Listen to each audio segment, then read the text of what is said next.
Hello friends, welcome back to management Mantra by doctor Barkha Gupta. कैसे हैं आप सब? आई होप कि आप लोगों के एग्जाम की तैयारियां बहुत अच्छी चल रही होगी। सो जैसा आप जानते हैं कि ऑनलाइन एग्जाम्स आजकल हो रहे हैं, हर जगह कॉम्पिटिटिव एग्जाम ऑनलाइन चल रहे हैं।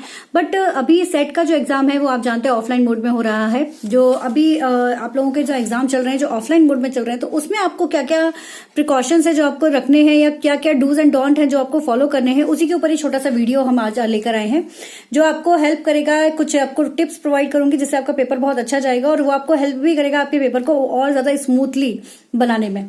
ठीक है, तो जैसा आप जानते हैं कि जो हमारे एग्जाम पैटर्न है इसमें आपको क्या होगा, जो ऑफलाइन एग्जाम होने वाला है इसमें एक बुकलेट मिलेगी और उस बुकलेट में रफ वर्क करने के लिए ऑलरेडी स्पेस प्रोवाइडेड है, तो आपको एडिशनल कुछ लेकर जाने की जरूरत है नहीं है। ठीक है ना। और साथ ही साथ आप लोगों को OMR शीट मिलती है। उस OMR शीट में आपको राउंड फिल करने पड़ेंगे, जो भी आपका करेक्ट आंसर होगा और जो करेक्ट ऑप्शन होगा उसके सामने किस तरीके से वो भी मैं आप लोगों को बता देती हूँ। जैसे कि फॉर एग्जाम्पल ये देखिए, क्वेश्चन नंबर 1, 2, 3 इस तरह से आपके सामने होंगे और चार चार ऑप्शन आपके सामने होंगे। तो जो आपका करेक्ट होगा उसको आप फिल करेंगे लाइक दिस। अब बात ये आती है कि हम में से बहुत सारे लोग क्या गलती कर जाते हैं। वो गलती ये कर जाते हैं कि वो पूरा पेपर सॉल्व करते हैं, फिर लास्ट में बैठकर अपनी OMR शीट फिल करते हैं। इस केस में सबसे बड़ी मिस्टेक क्या हो जाती है ना कि कई बार फिल करते करते आपको भी नहीं पता चलेगा कि कब 35 में आप 36 का ऑप्शन फिल कर रहे हो। और सोचो 35 पर जाके अगर आपको ये पता चल रहा है कि आपने 36 का ऑप्शन उसमें फिल कर दिया है, तो जब ये जानने में बड़ा टाइम लग जाएगा कि गलती कहां हो गई है। तो ये वाली सिचुएशन जो है, इससे बचने के लिए जरूरी है कि आप जो क्वेश्चन आप सॉल्व कर रहे हो उसको करने के बाद तुरंत अपना OMR शीट फिल कर दो और क्रॉस चेक भी कर लो कि आपने उसी जगह पर किया है या नहीं किया है।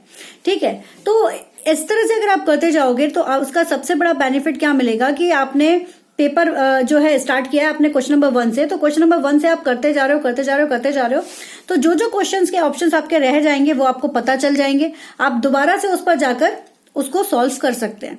अगर आपने रैंडमली लाइक आपने टिक ये जो OMR शीट है वो पहले से फिल नहीं करी है, तो आप वहां पर कंफ्यूज हो जाएंगे और उस चक्कर में आपका कई बार पेपर भी छूट सकता है।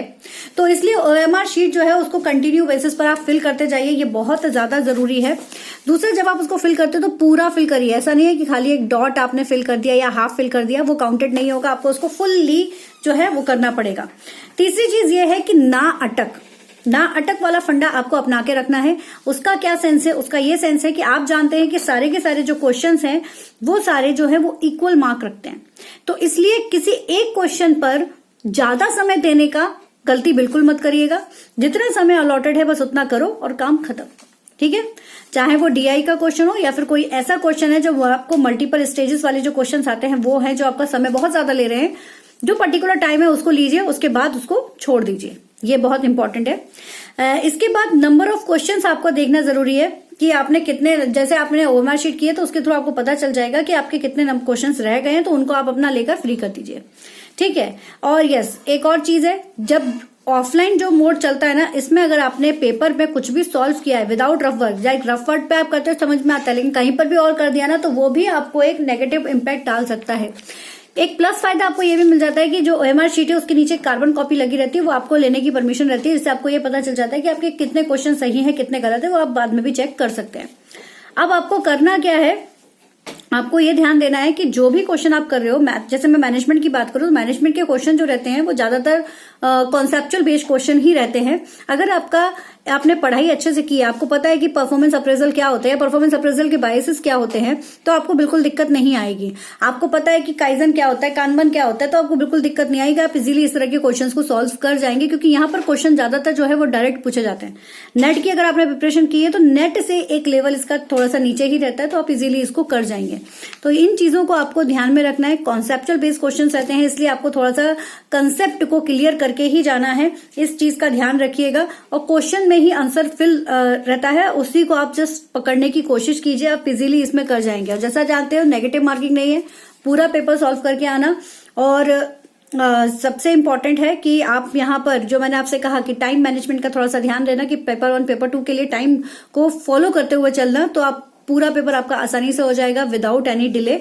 और बल्कि मुझे तो ज्यादा मजा आता है, मैंने दिया हुआ है ऑफलाइन मोड में कि आपके सामने क्वेश्चन है, फटाफट फटाफट आपने हाथ से सॉल्व किया उसको और OMR शीट में फटाफट टिक लगा दिया। बस यही प्रोसेस अपनाना, इसके अलावा और कुछ नहीं। ठीक है, ऑल द बेस्ट गाइस, अच्छे से क्वेश्चन कीजिएगा और सारी चीजों को अच्छे से करके माइंड में को सेट करके जाइएगा और अपने लक्ष्य को याद रखना कि भाई मुझे एडमिशन चाहिए ही चाहिए। उसको अगर आपने माइंड में रखा है तो कोई आपको नहीं हरा सकता है। Okay guys, all the best, take care.